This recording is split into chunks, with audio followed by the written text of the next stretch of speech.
Welcome to Disruptive Successor, a show for next generation leaders in family businesses and entrepreneurs who want to disrupt the status quo and take their existing business to a whole new level. We all know that what got us here isn't going to get us there. This show will provide inspiration, advice, and resources to help you create massive impact. This podcast is sponsored by myself, Jonathan Goldhill, and my company, the Goldhill Group, where we provide coaching for growing companies. I'm Jonathan Goldhill, and my purpose is simple: to guide entrepreneurial leaders in family businesses towards more freedom and fulfillment. I want entrepreneurs to get clarity around the changes that will make them and their businesses more successful so they can experience the same freedom I've enjoyed in my life. Our proven practices challenge business owners to think differently about their business and how they're running it, and quite literally become game changers in our clients' companies. Learn more at thegoldhillgroup.com website, where you can schedule your free strategy session. Hi, it's Jonathan Goldhill, and welcome back to another episode of the Disruptive Successor Show. Today, I have Bob Donaldson with me. He is a change expert with Collaborative Strategies Consulting, Inc. out of San Ramon, California. What's different about Bob is he can teach leaders to create high-performing teams by turning their employees into highly effective human beings.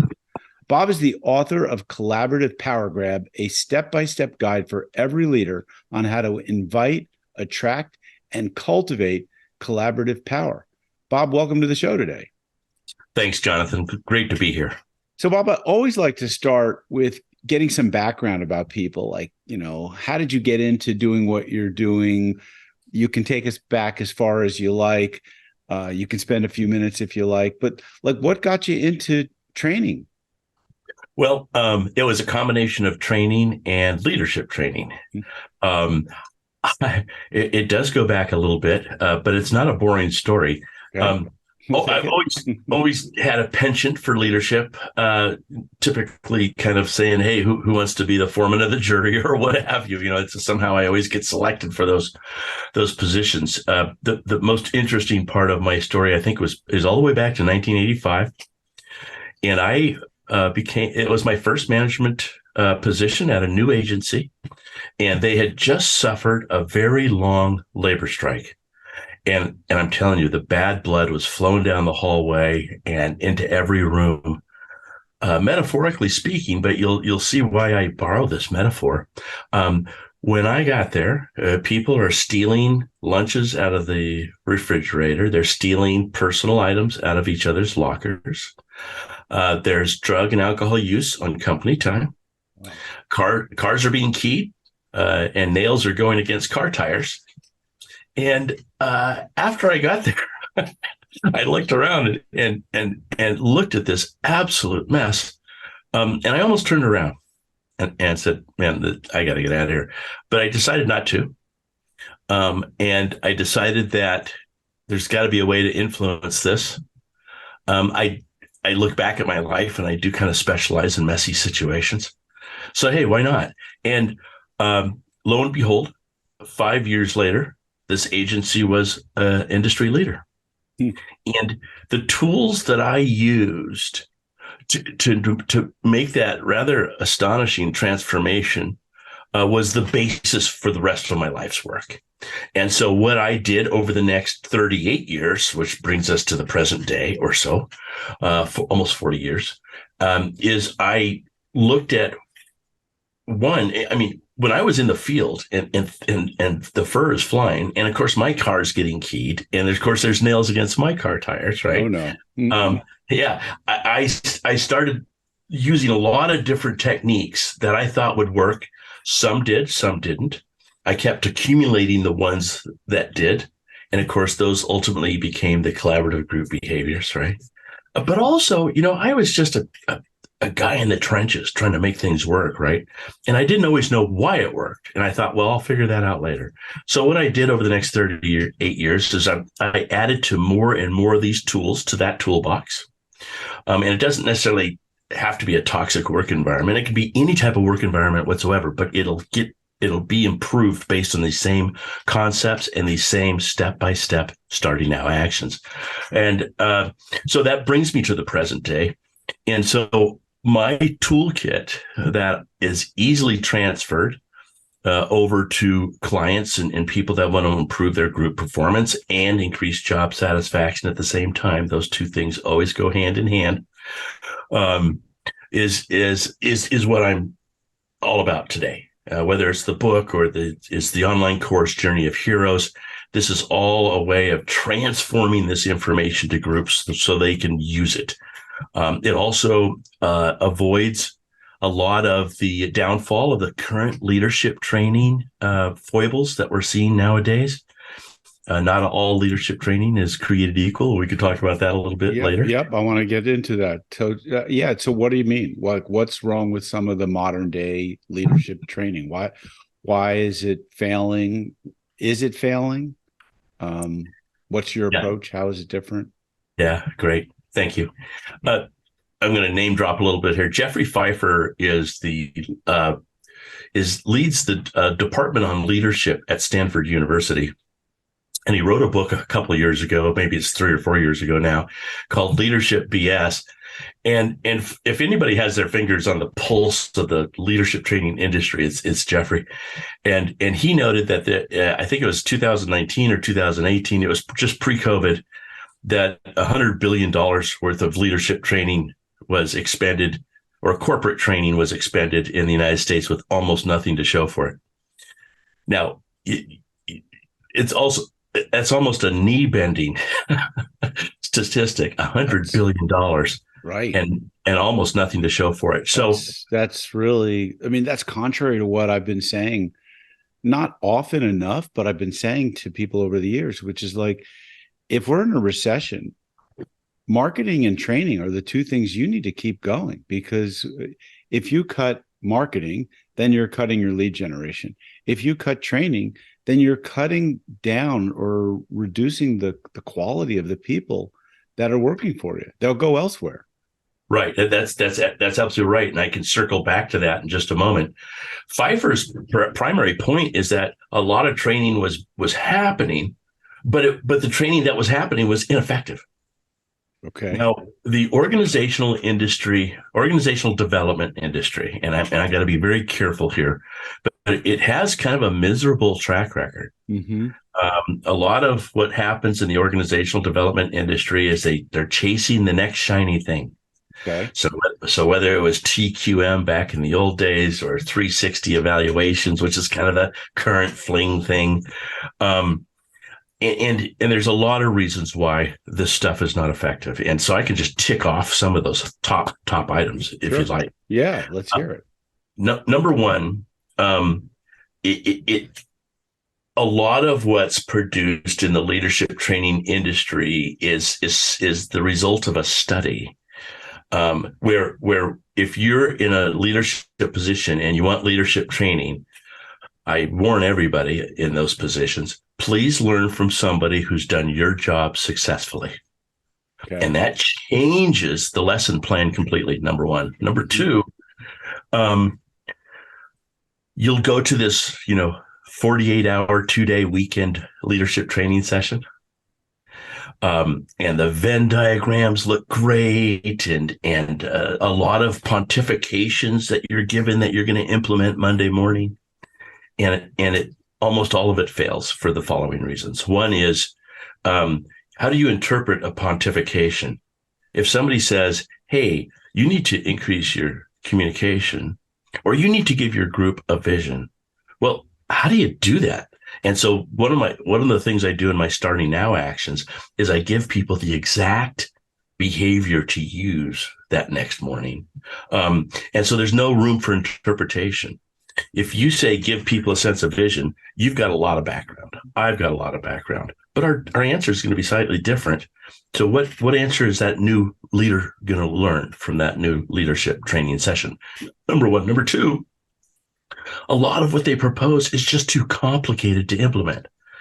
I mean, we all are fitting 10 gallons of work into a 5-gallon bucket every day, right? So you give somebody something new, if it's too complicated or too time consuming, it's unworkable. And so, I think so that whatever makes you're going to, sense. But yeah, but I mean, when I think of leadership training, leadership development, I think of some of the names that are popping through my head as I'm listening to you are uh, Peter Drucker, who obviously has, a huge library of books that he's written. And I think of him more of as a consultant than a trainer, although, he had an educational program. I think of Jim Collins. I think of people who are thought leaders, and maybe they're not leadership trainers. I'm trying to understand that who Pfeiffer was studying when he was looking at leadership training and development. Was he looking at leadership training companies that he was evaluating their results on, and it was this scientific data, or was anecdotal? I mean, what can you, let's go a little more deeper into like what's missing and what's broken. the people I'm reaching out to right now, Jonathan, they've never heard of Collins. Mm-hmm. They've never heard of Drucker. And is that because you're working mostly with middle managers and frontline supervisors, and they're not like This is a whole, yeah, this is a whole new generation. Okay. I mean, part of, and I have a magazine article coming out in the not too distant future about how some of these principles really resonate with the millennials and the Gen Zers. Mm-hmm. Now, the millennials, the top end of the millennials, all turning 40. But if I go out to the millennial turning 40 group and the Gen Zers who are about 15 years younger than them, that they haven't heard any of these people. The fact is that people are it's like dog paddling in the ocean. Mm-hmm. You're just a cork sitting there in a massive amount of information. And you know that by now. I mean, this has been the topic of huge amounts of people that are smarter than me about it. And there's a snowstorm of information out there. So how do you cherry pick out what seems to work? Now, certainly for those of us that enjoy and learn from thought leaders, there is something to tap your chin about as you're reading some of that stuff. But what these people need is practical, in the trenches. What do I do right now? And if you can't transform your message into that, it's going to bounce off the atmosphere. It's not going to sink in. I can appreciate that. I worked with a professional once. It was a therapist. I was having some challenges with my teenage turning 20-something-year-old child. And this person had a lot of expertise. And rather than sort of help me try and figure out what to do, he was very pointed, very specific. He said, do this, say that, do this. If you get this type of a request, send me the text request. I'll teach you how to respond to it. And I had to have him in my camp for a while because I was really troubled with how to raise this teenager and who wasn't really responding. And if I had listened to another therapist, they would have just said, almost kind of well, what do you think you should have said? And how did that make you feel? And like, okay, that might have been helpful, but it wasn't really what I needed. It wasn't going to get me from where I was to where I am today and where I needed to be. So I understand that. It was very, very tactical. Exactly. And I think that's where we drop the ball nowadays. Mm-hmm. It's not very tactical. What we want is somebody saying, boy, I have this very specific problem. And we want them to be able to look into their toolbox and go, oh, that's the tool for this, which is exactly what your therapist was doing. Right. He was handing you boatloads of tools. Right. You were lowering into your toolbox. And I love this metaphor because it applies so many places. And Jonathan, those tools that went into your toolbox, they went in there forever. Yeah, no, there's no question about it. I've been able to help others with that as well. So what are some of the biggest problems that middle managers, frontline supervisors, or the folks that you're training, what are they facing? And sure. Yeah, sure. I love that question because when I tell them what their problem is, if I don't word it just right, they don't always agree with me. So in other words, it's one of these cases where we don't know what we don't know. Okay. Right.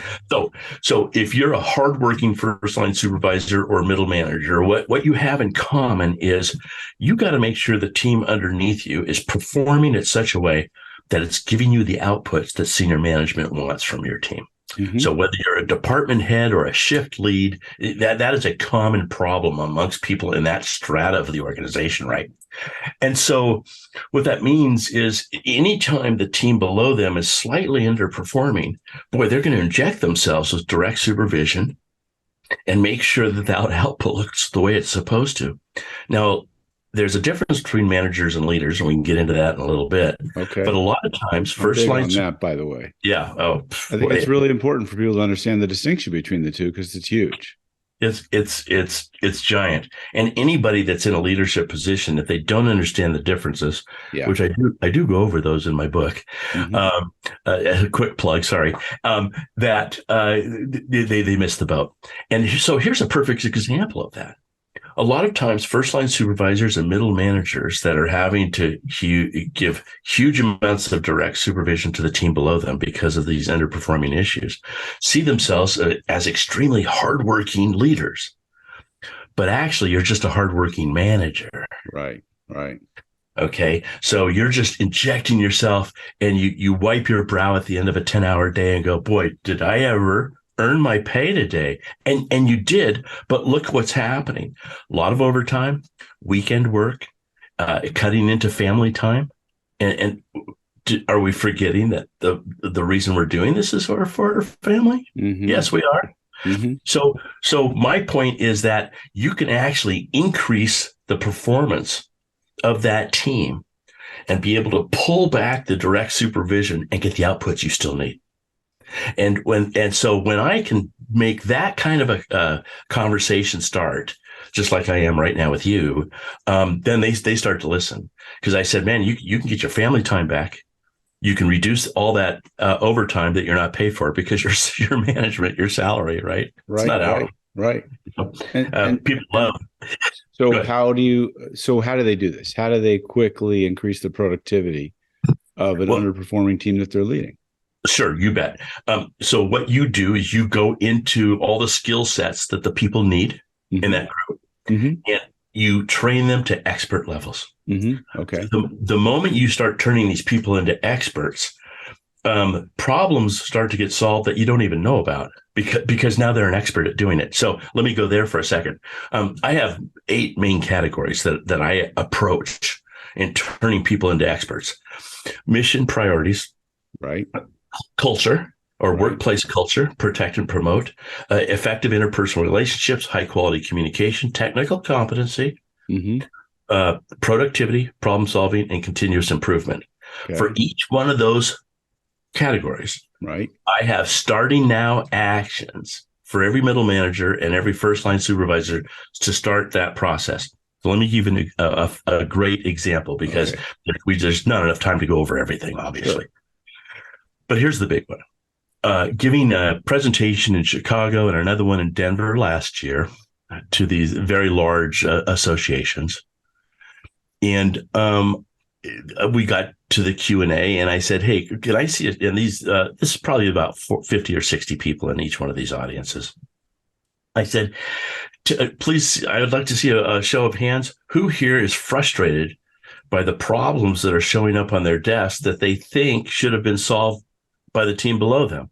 And of course, there's a huge show of hands, right? And then I said, listen, now my next question is not here to embarrass you, but I just need to know, how is your problem-solving training course going? And there's just a bunch of blank stares. What training course? Yeah, nobody's hands go up. So here you have is a bunch of hardworking, intelligent leaders going to these national conferences, and they're frustrated by the problems that are landing on their desk, and they don't even have a problem-solving course that they're teaching the people below them. to relieve themselves. Okay. Right. Which is why you have consultants, which is why you hired the therapist. This is why you hire people like us to come in and go, hey, listen, I have a problem solving training course that I can give you, and I can train you to train your people. My job is to work myself out of a job. I don't want to be around any longer. Of course. So what might be in that problem solving training course? What are some things that might be part of that curriculum or are part of that curriculum? Yeah, you bet. Now, my systematic problem solving process is unique to me, but it's really not unique to the problem solving experts of the world. Okay. So let's see if we can avoid some of the pitfalls. First of all, part of my training course goes over the 6 reasons why people don't even recognize problems. Problems left alone start to get bigger, usually, right? And as the problem gets bigger, it's harder to knock down. So I train people on how to recognize problems. And a problem left alone is kind of like that hurricane that's spinning off all these children tornadoes, because now that problem is creating a bunch of other problems, right?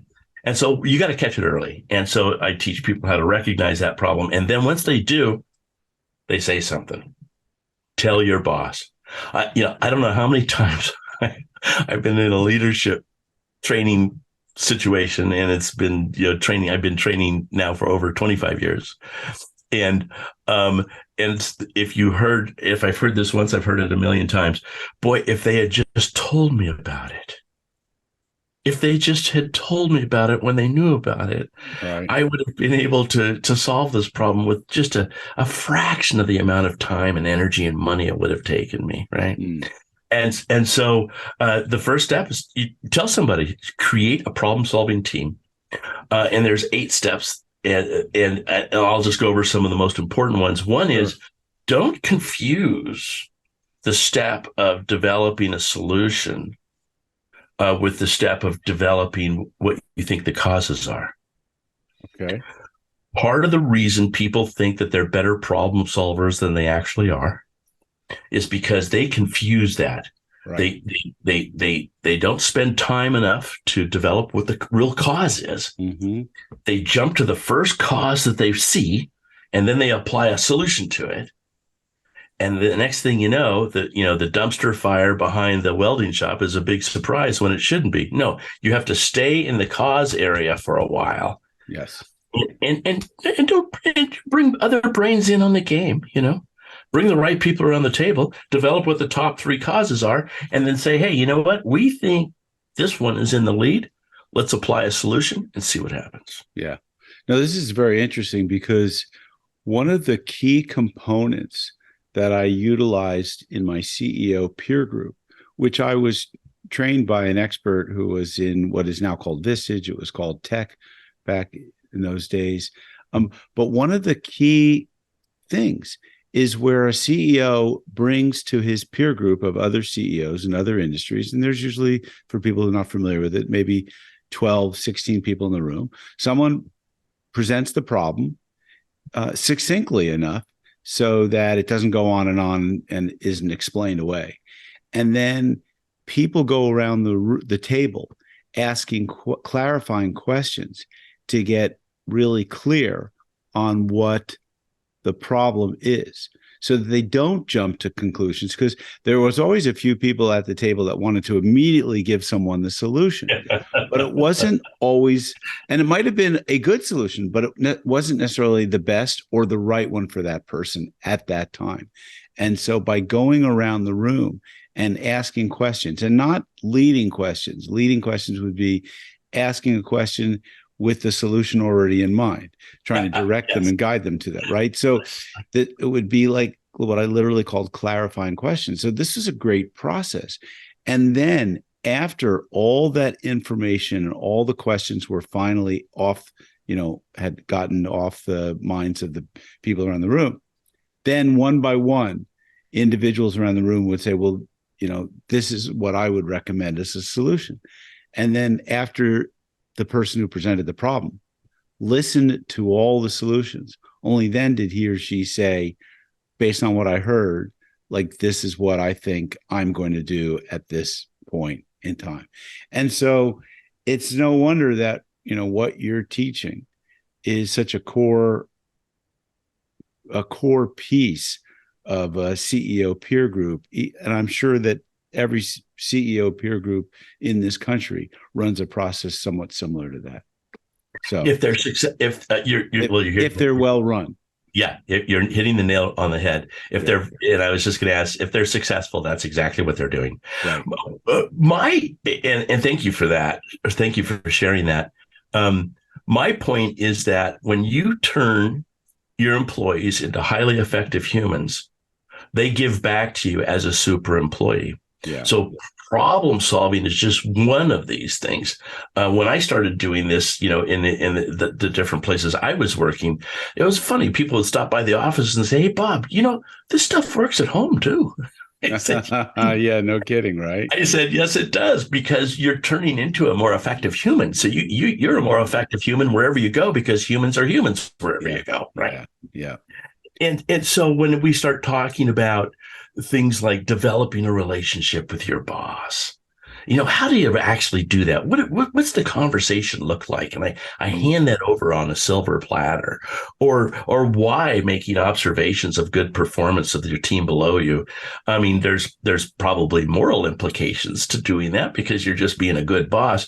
But also, every good performance you recognize, the chances of it being repeated skyrockets. Yeah, exactly. So, and isn't that what you want, right? And so there's a whole long laundry list of things that kind of fit into that same problem solving type of an approach. Not to beat up on NASA, but if you look at the commission reports for the Challenger and the Columbia disasters, and of course, it's heartbreaking stuff. And I don't want to. And 2020 is harsh. But if you go through some of that forensics, some of the failure analysis, we're all susceptible to making really lousy decisions, regardless of how smart we are. We need a process. And so that's what I try to do with the problem solving process, or whether it's training or encouraging the group to innovate. There's certain practical steps you can use on all of these things that make people a lot better at what they do just generally in life. And then when they show up at work, they're doing the same thing for you. Great. So let's go over what those 8 areas are again, because I think it's really important. You've looked at training, and you've identified what you think are like key chapters of the course or of the book. I imagine actually your course covers each one of these 8 areas. Because they're so important. Is one more significant than the other? Because certainly problem solving, I think that's huge. But I guess the other ones, like communication, is also really huge. What are some of the others again? Let's just talk about them a little bit. You bet. And so the 15 steps that I use, and that have embedded within them starting now actions, so people can just use the step-by-step process. Mm-hmm. And as they're using it, they'll figure out, okay, this is why it works. Now, the book gets into the theory as well, along with the practical application. The reason I bring that up is because those 8 categories are filtered into these 15 steps in various ways. But it's fun to talk about it from a category standpoint, because you get a lot smarter about the kind of the foundation of what I'm going after. Mm-hmm. So let me go ahead and do that quickly. Hold on. Sorry, I'm not. I did not have my computer plugged in, and now I do. Okay. Mission. Simple word, not well used in a lot of organizations. If you have a mission statement along with value statements, and maybe some strategy statements, it helps define success for everybody. If you haven't done work with mission and values, and a lot of times when you bring that up and people start rolling their eyes, the fact is that key thing in all the work I do, and I've probably talked about it multiple times on this show, but you got to get your purpose and your values really clear. Absolutely. And what that does is you're defining success. Mm-hmm. So everybody's comparing what's going on in the field to this list of things. And if you don't have this list of things, then everybody's making up their own definition of success. Right. So it's a little like herding cats. Yep. And everybody feels good, but they're following their own definitions of success, which may not fall into that envelope of purpose and values from a group standpoint. Mm-hmm. The other thing I've learned about mission, which is just wild, is, well, I consider it wild because I guess this is kind of the stuff I do. But when you have people that are super mission and value and purpose oriented, I'll use your word because it's perfect, is they know how to prioritize their work. Mm-hmm. And people that don't have that definition of success for them, they don't have that target of what they know is how I measure my success. They run into doing the second most important thing first. And I'm telling you, I've got into groups where that is so bad. If you're doing the second most important thing first, you're susceptible to doing the ninth most important thing first. Right. And now that's a disaster. One more thing on mission.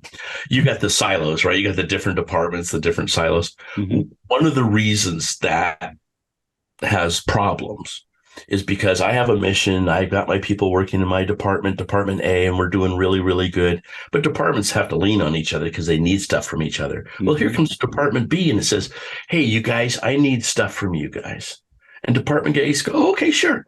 Well, what Department A will do so many times is they'll prioritize their own tasks first, and Department B comes in as the bottom list of priorities. But if you look at what Department B is asking, and you compare it to a mission or purpose or values, you go, oh my God, what Department B is doing, it should be prioritized above our own tasks because it's that important.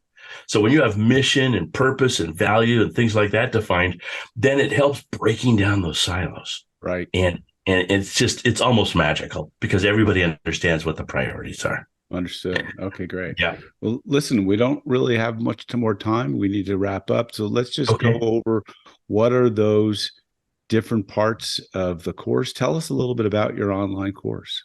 Sure. Journey of Heroes is essentially I don't know if this is the right thing to do or not, but this is it'll be seen. But okay, that's fine.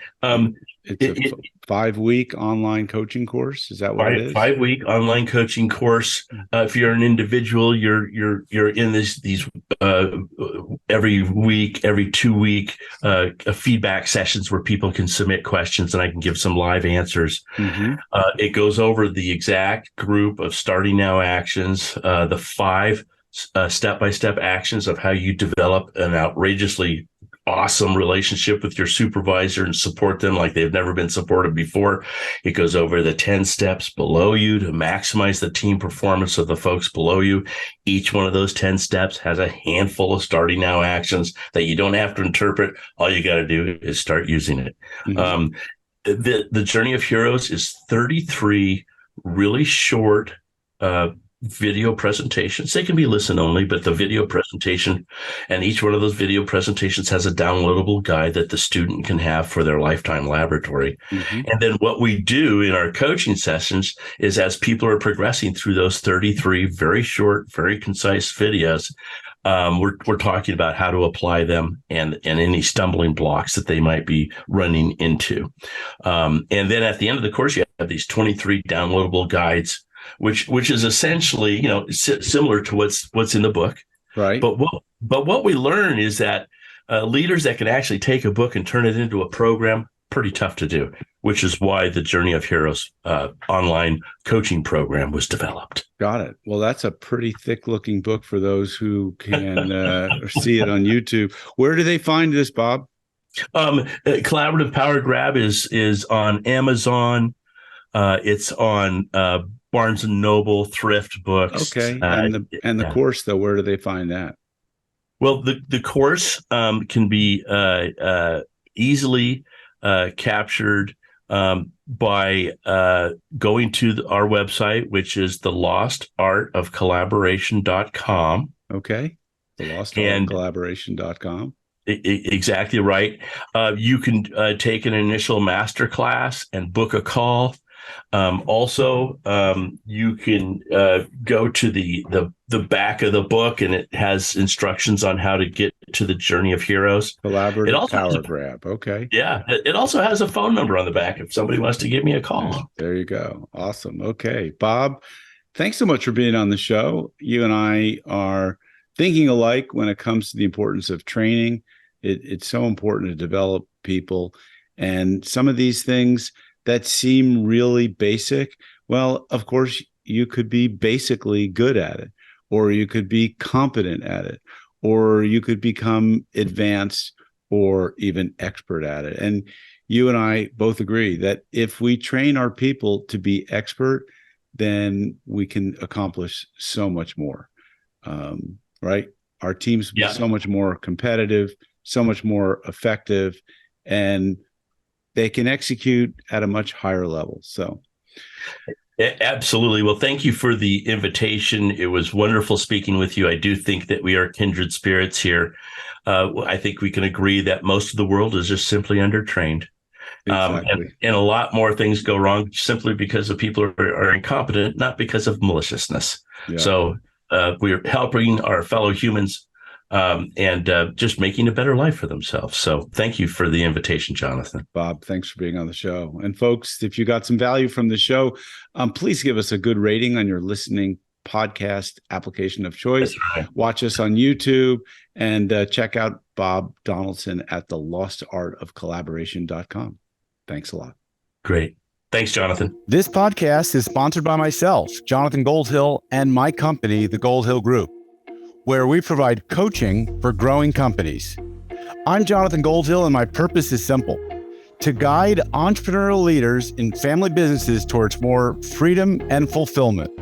I want entrepreneurs to get clarity around the changes that will make them and their businesses more successful so they can experience the same freedom I've enjoyed in my life.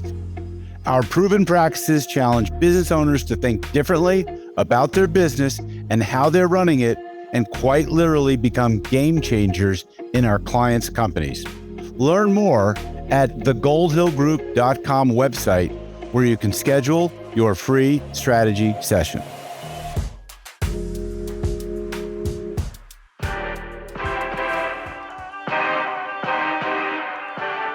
Thank you for joining us on the Disruptive Successor podcast.